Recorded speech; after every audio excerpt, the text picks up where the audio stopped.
Bonjour à tous et bienvenue pour cette séance de formation qui a pour but de vous faire découvrir deux types de produits qui vous permettront de diversifier votre portefeuille, les ETF et les certificats 100%. À mes côtés pour animer ce webinaire, Bertrand Alfandari, qui est responsable du marketing et de la communication chez TEAM, structure de BNP Paribas Investment Partner, qui est la filiale de gestion d'actifs du groupe BNP Paribas. C'est exactement ça. Bonjour Audrey, bonjour à tous.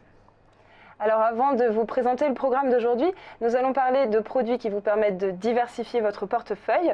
La diversification a déjà été abordée dans d'autres webinaires du programme Objectif Bourse que vous pouvez donc regarder. Je vous invite à regarder pour cela le premier webinaire où deux invités d'Euronext revenaient sur le fonctionnement de la bourse, ou alors le webinaire numéro 5 qui était animé par deux experts cette fois de Bourse Direct et qui portait sur l'attitude à adopter face aux fluctuations de marché.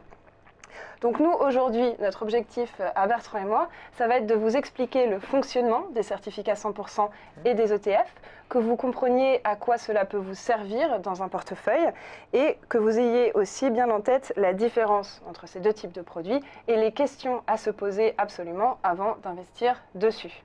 Donc je vous rappelle que cette séance de formation fait partie du programme Objectif Bourse, un programme de formation en 12 webinaires gratuits qui a été élaboré avec différents partenaires experts de l'investissement boursier que sont BFM Business, Euronext, l'École de la Bourse, Bourse Direct et également la Fédération des investisseurs individuels et clubs d'investissement. Ce programme a été également soutenu par l'AMF. Je vous propose de commencer tout de suite et de replacer les deux types de produits que nous allons voir ensemble sur une matrice rendement-risque, la matrice des produits de bourse qui va s'afficher à l'écran. Alors, vous avez déjà découvert cette matrice rendement-risque dans un webinaire précédent qui était dédié aux produits de levier. Donc là, les produits de levier qui amplifiaient les variations d'un sous-jacent sont des produits qui, sur la matrice rendement-risque, se positionnent comme potentiellement plus performants, mais également plus risqués que les produits qu'on va vous proposer aujourd'hui, qui sont des produits d'indexation et qui ont un profil rendement-risque voilà, un petit peu inférieur, donc plutôt proche d'une action finalement. Oui, on est à peu près sur un profil rendement-risque équivalent à celui des actions. On va dire un peu inférieur. Pourquoi? Parce que souvent, un ETF ou un certificat 100% est investi sur plusieurs valeurs, 100 valeurs, 200, 600, voire 1000 valeurs. Donc forcément, c'est un aspect diversifiant par rapport à une simple action. Donc on diminue le risque grâce aux certificats 100% et aux ETF. On va y revenir. Voilà, et ces deux produits, qu'on appelle également communément des trackers, ont pour objectif de répliquer la performance d'un sous-jacent. Donc ce sont, comme tous les produits de bourse, des produits liquides que vous pouvez négocier en continu sur la Bourse de Paris, Euronext, et que vous pouvez négocier via votre compte titre ordinaire ou, pour le cas des ETF, également dans votre PEA. Donc Bertrand, pourquoi investir sur les produits d'indexation ? Alors, pourquoi investir sur les produits d'indexation?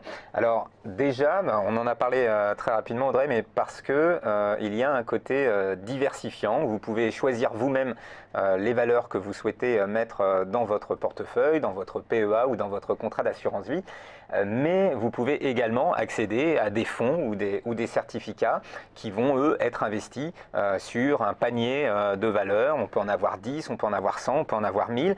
Et on peut investir sur des zones assez éloignées, sur les marchés émergents, sur la Chine, sur le Japon, sur l'Europe de l'Est, des zones qu'on connaît assez peu finalement, donc c'est assez difficile d'aller faire ce qu'on appelle du stock picking, c'est-à-dire d'aller sélectionner soi-même les sociétés, les actions dans son PEA ou dans son compte titre. Donc l'intérêt premier, c'est déjà de faire confiance à un gérant, à un professionnel des marchés et d'aller choisir un certificat qui est lui-même investi sur des zones géographiques très variées et sur un nombre d'actions très important. Le deuxième intérêt, celui qui revient toujours, et c'est ce qui explique d'ailleurs le grand succès des produits d'indexation, c'est la simplicité de ces produits, puisque voilà, ils répliquent simplement, il n'y a pas d'effet de levier, et il réplique la performance d'un indice américain, d'un indice japonais, d'un indice français. Donc c'est vraiment très simple. La seule différence, ça va être les frais de gestion. Voilà, alors il réplique effectivement aux frais de gestion prêt, mais après je dirais que c'est encore un autre avantage des certificats et des ETF, c'est que finalement les frais de gestion sont assez limités. Alors tout est comparable, mais par exemple sur un fonds commun de placement, on va avoir des frais de gestion annuels de l'ordre de 1,5-2%, alors que sur les ETF ou les trackers, je précise que c'est la même chose, ETF et trackers, ou les certificats 100%, on va avoir des frais de gestion compris entre 0,10% et 1% par an. Donc c'est un autre avantage et un autre intérêt d'aller investir sur les certificats 100% et les ETF. Et puis je dirais aussi pourquoi on peut investir là-dessus, parce qu'à partir du moment où on décide d'investir sur un ETF ou un certificat 100%, généralement on ne décide pas d'investir sur quelques heures. C'est plutôt du long terme. C'est plutôt du moyen-long terme. Alors qu'est-ce qu'on appelle moyen-long terme? C'est du 2 ans, 3 ans, 5 ans, 10 ans. Certains investisseurs restent positionnés sur un ETF ou un certificat indexé sur le marché des actions chinoises pendant 20 ans, à partir du moment où ils décident que d'avoir du marché chinois dans leur portefeuille, dans leur PEA, c'est une stratégie de long terme. Donc on est plutôt sur du moyen-long terme. Après, évidemment, on a parlé, tout à l'heure Audrey, vous avez parlé de la classification couple rendement-risque. Oui. On est quand même sur des produits risqués qui sont réservés à des personnes qui souhaitent aller se positionner sur les marchés actions. Donc il n'y a pas de protection en capital ni de garantie en capital. Donc bref, les produits d'indexation comme les certificats et les ETF permettent de répliquer fidèlement aux frais de gestion prêt la performance de marchés actions qu'on connaît bien, comme les marchés français ou européens, ou des marchés très éloignés qu'on connaît moins bien. D'accord. Alors, oui. Oui, donc on a des avantages et des inconvénients, hein, comme sur tous les produits sur lesquels on peut investir. On a une slide qui va s'afficher à l'écran qui les répertorie. Très rapidement, quels sont les avantages et les inconvénients des produits d'indexation? Alors les avantages, on vient d'en parler, le principal avantage c'est quand même la simplicité de ces solutions d'investissement. Le deuxième avantage, c'est qu'on n'a pas besoin d'aller arbitrer dans son portefeuille et d'y consacrer du temps. À partir du moment où on investit, on peut rester positionné plusieurs mois, plusieurs années sur ces certificats-là, à partir du moment où on considère que c'est opportun dans sa stratégie. Ça permet d'accéder aussi à des classes d'actifs, le marché obligataire, le marché des actions. On l'a vu tout à l'heure sur des zones géographiques assez éloignées qu'on connaît peu. Donc ça, voilà, fait partie des grands avantages. En inconvénient, voilà, il n'y a pas de garantie en capital, je reviens là-dessus. Et puis, on peut avoir, comme c'est le cas quasiment sur tous les produits financiers, un aspect change, puisque à partir du moment où on décide d'aller investir sur le marché des actions japonaises, et bien voilà, on investit sur des actions qui sont libellées en yens, et donc on va être exposé au risque du marché des actions, mais on peut être aussi exposé au risque de la devise. Tout à fait. Je vous propose maintenant de découvrir un de ces types de produits d'indexation. On va commencer avec les certificats 100%. Alors, comme on l'a vu, hein, comme tout le reste des produits d'indexation, le principe d'un certificat 100%, c'est de répliquer le plus fidèlement possible les variations de son sous-jacent aux frais de gestion de prêt. Donc, sur les certificats 100%, on aura des frais de gestion en général compris entre 0 et 1% par an. Donc ces produits ont une forme juridique différente des ETF et donc ça vous permettra d'avoir accès à un choix de sous-jacent assez large et peut-être un peu plus large que pour les ETF parce que par exemple, Bertrand, vous m'arrêtez si je me trompe, mais il me semble que pour avoir accès à une matière première spécifique ou une action spécifique, on devra se tourner vers un certificat 100% et non un ETF. Ah oui, effectivement, un fonds doit respecter des règles de diversification, donc on ne peut pas avoir un fonds commun de placement ou un ETF investi sur une seule action ou une seule matière première, effectivement. D'accord. Alors les certificats 100% peuvent avoir une date d'échéance, mais la plupart n'en ont pas car ils sont dédiés à un investissement moyen ou long terme. Donc en général, ils ont une échéance ouverte. Vous pouvez investir et rester investi des mois, voire des années. Vous avez accès avec les certificats 100% un large univers d'investissement. Là, à l'écran s'affiche un exemple. Donc ça, ce sont les produits 100% que nous proposons chez BNP Paribas actuellement. Vous voyez que vous pouvez investir sur des matières premières. On a cité des matières premières isolées. Donc là, vous voyez le Brent, l'or, ou alors un regroupement de matières premières. Vous avez accès, par exemple, à un panier de métaux précieux, l'or, l'argent, le palladium et le platinium. Vous pouvez également investir sur des thématiques d'investissement comme la Chine avec un certificat Canto. On expliquera plus tard ce que ça veut dire de choisir un certificat 100% Canto. Vous avez également accès à la performance de Berkshire Hathaway. On en parlait lors d'un webinaire précédent du programme Objectif Bourse. Pour avoir accès à la performance et à la méthode de gestion de Warren Buffett, une façon d'y avoir accès, c'est d'investir sur la holding Berkshire Hathaway. Or, la holding, on le voit, cote trop cher. 190 000 $ ou à peu près dans ces eaux-là. Dans ces eaux-là, donc c'est difficile pour un investisseur particulier d'acheter une action, mais vous pouvez acheter un certificat qui va être indexé à la performance de cette action. Donc c'est un des intérêts de choisir un certificat 100%. Alors Audrey, là je vois juste quelque chose, c'est en fait en termes de frais de gestion, on a annoncé qu'on avait en moyenne des frais de gestion compris entre 0,10% et 1%. Alors il est vrai qu'on peut aller au-delà des 1% en matière de frais de gestion dès lors qu'on se trouve finalement positionné sur un certificat 100% Canto. Tout à fait. Alors le 100% Canto a cette particularité qu'il répond au risque de change.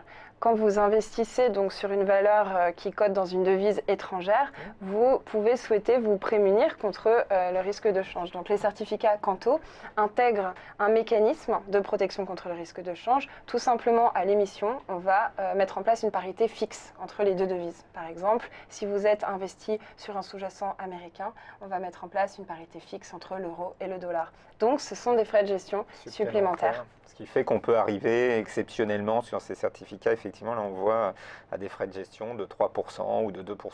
Tout à fait. Donc, si vous souhaitez investir sur un certificat 100%, comment faire? Alors la première chose, c'est de bien vous renseigner sur le produit, sur son fonctionnement. Et donc, il est très simple d'aller sur notre site internet. Là, on a une copie d'écran de notre site internet qui va s'afficher. Là, j'ai pris l'exemple d'un certificat pour investir sur le Brent. Donc, le code mnémonique, c'est le K482B. On est dans l'exemple d'un investisseur qui souhaite se prémunir contre le risque de change, donc qui a opté pour le certificat 100% Canto. Donc, sur la fiche valeur du produit sur notre site internet, vous pouvez retrouver le prix du certificat, donc un cours d'achat, un cours de vente. On se place du côté de l'émetteur quand on affiche le spread achat-vente. Donc si vous souhaitez l'acheter, vous pourrez l'acheter. Un certificat vaudra 28,02 €. Donc il faut regarder le cours de vente quand vous souhaitez acheter un produit. Sur le site internet, vous pouvez suivre l'évolution du cours de produit et également suivre l'évolution du cours du sous-jacent. Vous pouvez également trouver des brochures pédagogiques pour bien comprendre avant d'investir. Donc le spread peut être aussi finalement un critère de choix sur ces produits qui sont listés en continu, comme on a aussi bien sur les ETF que sur les certificats 100%, un écart entre le prix d'achat et le prix de vente. Il faut quand même faire attention aussi à l'importance de ce spread. Il n'y a pas que les frais de gestion qui comptent en matière de coût. Tout à fait. Alors maintenant, avant d'investir, une fois qu'on s'est bien renseigné, qu'on a consulté la fiche marketing, qu'on a regardé l'évolution du produit, l'évolution passée éventuellement, pour voir si c'était vraiment en ligne avec ce qu'on attendait des performances pour ce produit, il faut se poser quelques questions. La première question, est-ce que j'ai suffisamment de temps pour surveiller l'évolution du cours de mon produit de bourse? Alors là, on est dans une optique un peu différente des produits de levier pour lesquels, on l'a vu dans un webinaire précédent du cycle d'Objectif Bourse, il faut vraiment être capable de suivre l'évolution de son produit quotidiennement. Là, comme on est sur un investissement moyen, long terme, peut-être qu'il n'est pas nécessaire de regarder tous les jours l'évolution de son produit, mais il faut néanmoins se laisser du temps, avoir du temps pour suivre l'évolution de ces produits, ne pas les garder en portefeuille et les oublier. D'accord. parce qu'on peut perdre le capital investi si jamais l'anticipation, généralement quand on investit sur un certificat à 100%, c'est qu'on a une anticipation haussière à moyen long terme. Si cette anticipation est démentie par les marchés et que le sous-jacent commence à baisser, il faut savoir décider si on veut rouler sa position, la couper, revenir peut-être plus tard sur cet actif, ou garder le produit en portefeuille et attendre que ça remonte. Mais pour pouvoir prendre cette décision, il faut être informé et pour ça, il faut avoir le temps de surveiller l'évolution du cours de son sous-jacent et de son produit. Une deuxième question, mon anticipation concernant le sous-jacent est-elle suffisamment claire et précise? Donc dans le cas précis, si vous avez une anticipation baissière, un certificat 100% ne sera pas approprié. Il est vraiment à utiliser dans le cas d'une anticipation plutôt moyen-long terme et haussière. Ensuite, vous pourrez vous poser la question de la protection contre l'évolution du taux de change du produit que vous avez sélectionné. Est-ce que vous en souhaitez une ou non? Et dans ce cas-là, est-ce que vous avez bien pris le 100% Canto ou est-ce que vous avez un certificat 100%? Et enfin, si vous avez choisi un certificat 100% qui possède une échéance, il faudra se demander si l'échéance est bien évidemment adaptée à votre horizon d'investissement. Il y a très peu finalement de certificats 100% avec une date d'échéance. La plupart ont une maturité ouverte pour pouvoir justement répondre à un besoin d'investissement long terme. D'accord. Donc je vous propose maintenant de passer à l'autre type de produit d'investissement qu'on voulait vous présenter aujourd'hui, les ETF. Les ETF ou les trackers, alors petite précision donc pour tous ceux qui entendent parler des ETF, qu'est-ce que ça veut dire? Ça veut dire Exchange Traded Fund, donc c'est les fonds indiciels qui sont cotés en bourse, on l'a vu tout à l'heure, on peut les négocier à n'importe quel moment de la journée, pendant que les marchés sont ouverts, entre 9h05 et 17h30, on va y revenir. Alors, d'abord une définition, qu'est-ce qu'un ETF? C'est un OPCVM, c'est-à-dire un organisme de placement collectif en valeur mobilière. Souvent c'est un FCP, beaucoup d'acronymes, désolé, mais c'est un fonds commun de placement. Généralement on connaît les fonds communs de placement parce qu'on en a souvent dans son PEA ou dans son contrat d'assurance vie. Et on va justement pouvoir aller les négocier en continu en bourse dans la journée. Donc je peux décider d'acheter aujourd'hui à 10h du matin et décider de revendre cet après-midi. Ça n'est évidemment pas la vocation de ce type de produits d'indexation, les ETF, mais on peut très bien décider d'en acheter ce matin et d'en racheter cet après-midi parce que les marchés ont baissé. Donc une cotation en temps réel. Pour passer ces ordres, on passe par son intermédiaire financier habituel, sa banque, son courtier en ligne. Il suffit de connaître le nom de cet ETF ou son code ISIN ou son code mnémonique qui est son code abrégé.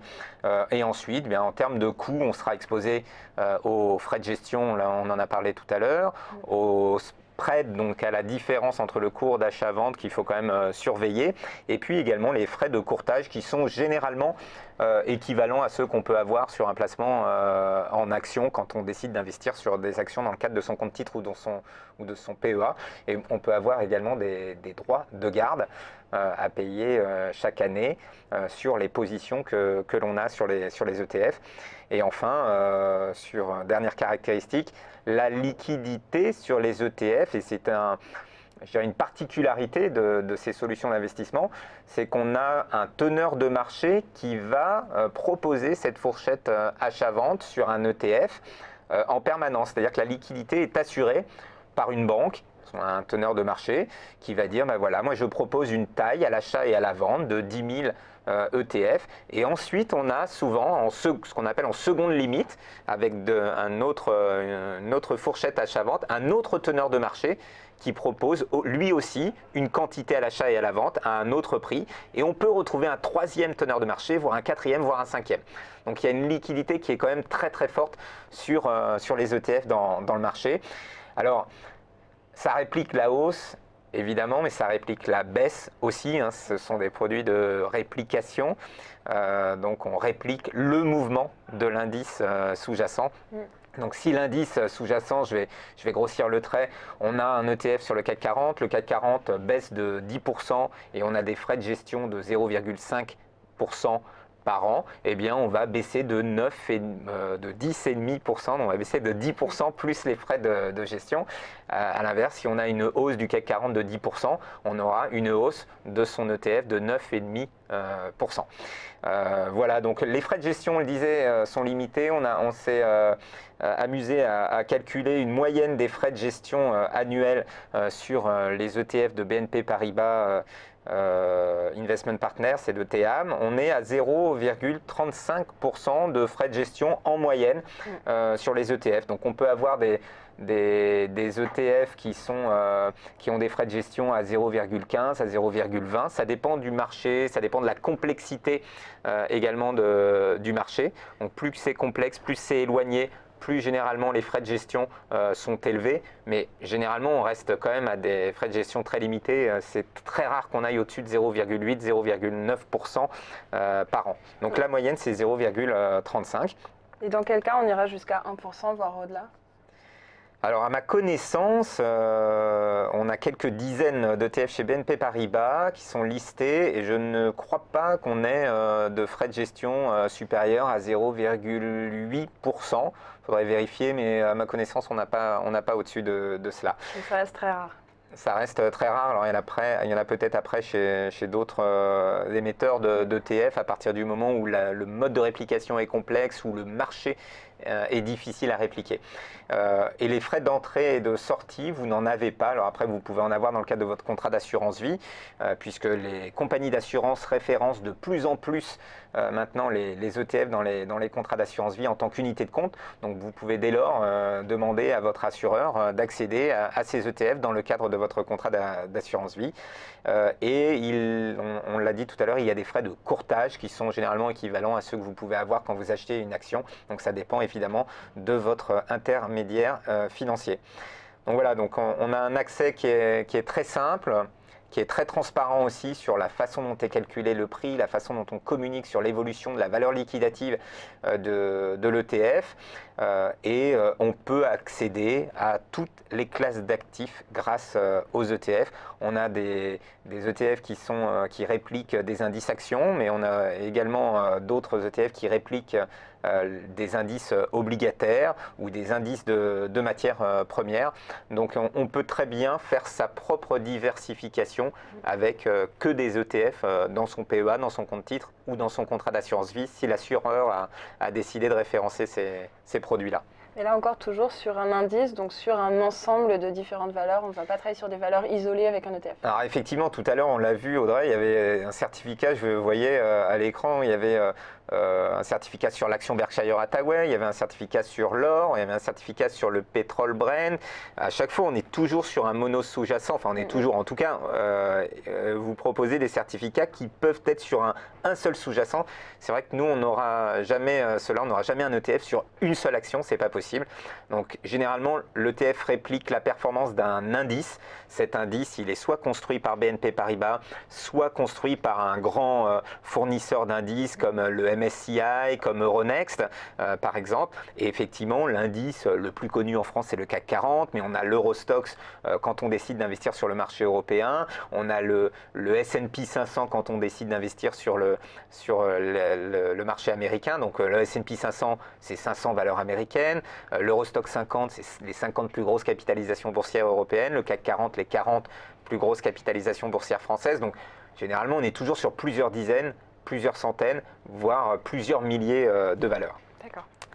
Alors, si vous voulez que je vous montre quelques statistiques sur le succès, parce que je vous ai dit tout à l'heure, mais je vais vous prouver que effectivement les ETF remportent un franc succès dans le monde entier. Là, sur cette présentation, on a mis le succès des ETF avec un petit S en Europe, mais c'est le cas aussi aux États-Unis. C'est un marché qui est énorme aux États-Unis.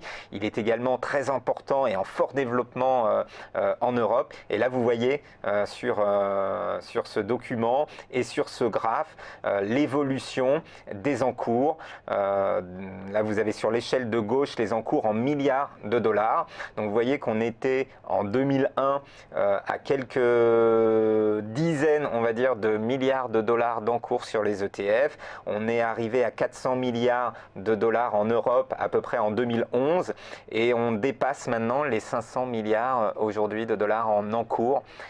Donc il y a le marché anglais, le marché allemand, le marché français, le marché suisse. Donc il y a des zones comme ça où les investisseurs sont très friands des ETF qu'ils investissent, soit dans le cadre du PEA en France, mais dans le cadre d'autres enveloppes d'investissement dans d'autres pays. Donc vous voyez aussi que vous avez sur l'échelle de droite le nombre d'ETF listés, et là on a bien, pas loin de 2000 ETF listés, donc l'offre est pléthorique. On peut couvrir tous les indices, toutes les classes d'actifs. Et donc il y a vraiment l'embarras du choix quand on décide d'investir sur un ETF. Et l'engouement qu'on voit donc aux États-Unis ou en Europe, on le retrouve en France également.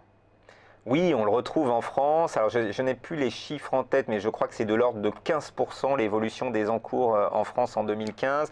Là, on voit que c'est 10,3% l'évolution en Europe. Mais le marché français, oui, on va dire, il est un petit peu en retard. Sur les 500 milliards d'encours gérés sur les ETF, les 500 milliards de dollars en Europe, on a un peu moins de 20% en France. On a entre 85 et 90 milliards d'encours gérés sur les ETF en France, qui sont détenus évidemment dans toutes les banques par tous les émetteurs d'ETF. Mais les Français y viennent, mais assez tardivement. C'est souvent le cas d'ailleurs sur les investissements financiers. Les Français arrivent souvent en retard, après les Allemands, après les Anglais, après les Suisses. Et donc il y a quand même un fort potentiel sur le marché français. Très bien. Alors, le PEA, puisque nous sommes en France et que vous êtes sans doute un investisseur français et que vous avez sans doute, si vous vous intéressez au marché financier, ouvert un PEA il y a déjà plusieurs années, le grand avantage des ETF, c'est que finalement, quasiment l'intégralité des ETF sont éligibles au PEA, quand bien même cet ETF va répliquer la performance du marché japonais ou du marché hongrois ou du marché, quand bien même on est en dehors de l'univers des actions européennes, le marché des actions américaines. Vous pouvez très bien intégrer un ETF d'actions américaines dans le cadre de votre PEA. On revient à cet objectif de diversification dont on parlait au début de ce webinaire. Effectivement, l'objectif de diversification et puis la simplicité aussi, parce que vous avez votre PEA, vous avez 10 000 € à investir. Vous dites, bon ben voilà, je veux diversifier, donc je vais acheter 10 actions. Alors déjà, est-ce qu'acheter 10 actions, c'est suffisant pour diversifier votre patrimoine financier? Pas forcément. Et puis surtout, il faut faire le choix de ces 10 actions. Pourquoi ces 10-là et pas d'autres? Et puis une fois que vous les avez intégrées, pourquoi vous ne sortiriez pas de certaines valeurs pour en intégrer d'autres? Donc c'est assez compliqué à gérer finalement. Donc là, on rentre vraiment dans un ETF. Il est investi sur l'Eurostock 50 par exemple, qui est l'indice phare des investisseurs européens. Les Français étaient très CAC 40 encore jusqu'à il y a quelques années. Et maintenant, avec le PEA justement qui s'est ouvert aux actions européennes, les investisseurs investissent de plus en plus maintenant sur les actions européennes. Donc ils ont dans leur portefeuille les leaders italiens, allemands, espagnols, suisses, Grande-Bretagne également. Mais aussi ils peuvent, et c'est le grand avantage des ETF, et pour faire le lien avec le PEA, ils peuvent aussi intégrer des marchés émergents, marché japonais, marché des actions américaines dans leur PEA. Donc là aussi, on atteint l'objectif de diversification. Donc voilà, vous avez sur cette petite matrice les différents ETF. Vous avez les ETF actions européennes donc qui sont émis par BNP Paribas, où vous allez pouvoir retrouver l'Eurostock 50 comme indice sous-jacent à l'ETF. Donc là, on diversifie sur le marché des actions européennes. Vous pouvez également aller sur le Stoxx Europe 600.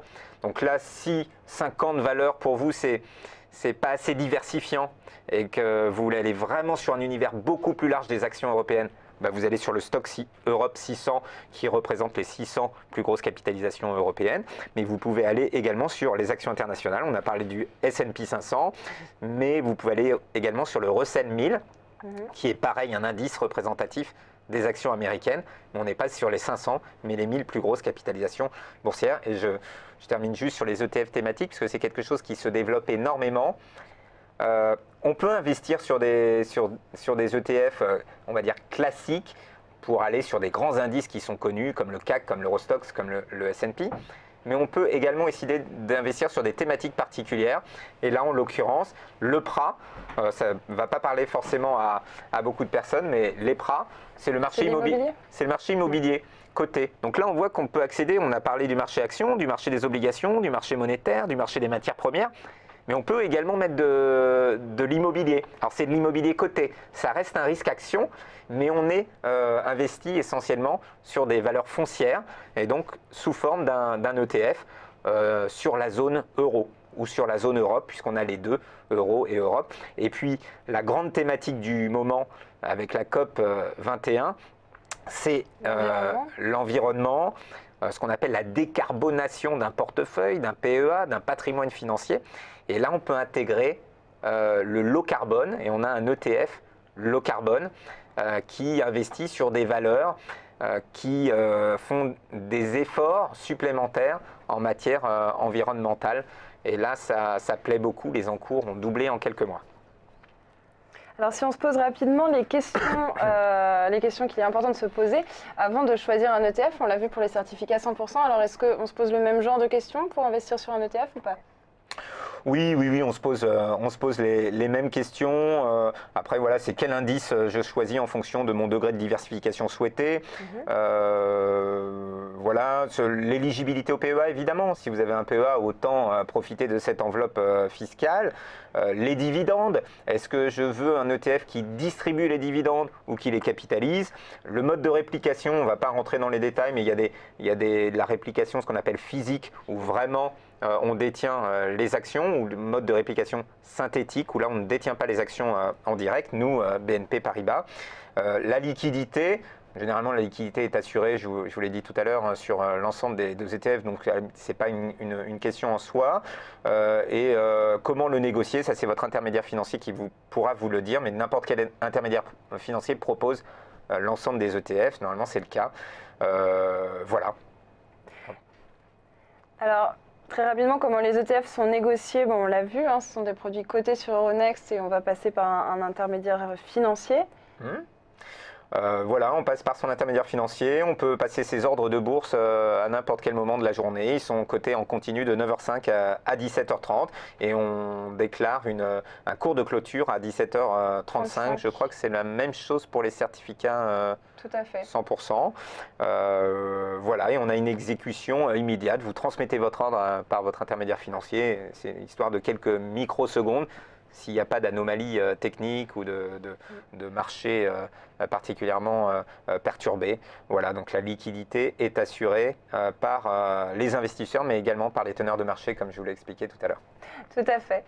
Alors, justement, donc oui, sur la liquidité, Audrey. Donc là, vous voyez à l'écran, on a mis un exemple ici d'un ETF pour vous montrer voilà, comment ça se passe. Donc ça, c'est un écran Bloomberg. Donc vous n'avez pas forcément Bloomberg chez vous, mais quand vous allez passer votre ordre, vous allez pouvoir visualiser le carnet d'ordre. Donc voilà, juste pour vous dire que vous pouvez traiter votre ETF dans le marché très facilement et la liquidité est assurée. donc si on récapitule, là on vous a présenté deux types de produits, les certificats 100% et les ETF, qui vont tous les deux vous permettre de diversifier votre portefeuille en ayant accès à des classes d'actifs qui seraient peut-être difficiles de détenir autrement. Sur votre compte titre pour les certificats 100%, ou alors on ne l'a pas encore mentionné, mais certains certificats 100%, vous pouvez les négocier également sur votre contrat d'assurance vie. Et pour le compte titre ou le PEA, pour les ETF. On a un petit tableau récapitulatif que vous allez voir apparaître à l'écran qui montre très rapidement les différences et les ressemblances entre les certificats 100% et les ETF. On a parlé déjà plusieurs fois des sous-jacents. Pour un ETF, un tracker, on va plutôt avoir un sous-jacent indice, alors qu'un certificat 100% pourra être indexé sur un indice, mais également une action individuelle, une matière première individuelle ou même un contrat à terme. Pour ce qui est des scénarios de marché, dans tous les cas, comme on a une exposition longue, voilà, ce sera adapté à un scénario de marché haussier. L'horizon de placement est le même, moyen-long terme. Les frais de gestion, on l'a vu, compris entre 0,10 et 1% par an. Ça peut aller au-dessus dans le cas de stratégies assez complexes. On l'a vu pour les certificats 100%. On est plutôt sur du 0,1, 0,15% de frais de gestion, mais ça va aller tout de suite au-dessus quand on aura un mécanisme de protection contre le risque de change. Pour les ETF, c'est la même chose. Plus on aura une stratégie compliquée, plus on aura potentiellement des frais de gestion importants.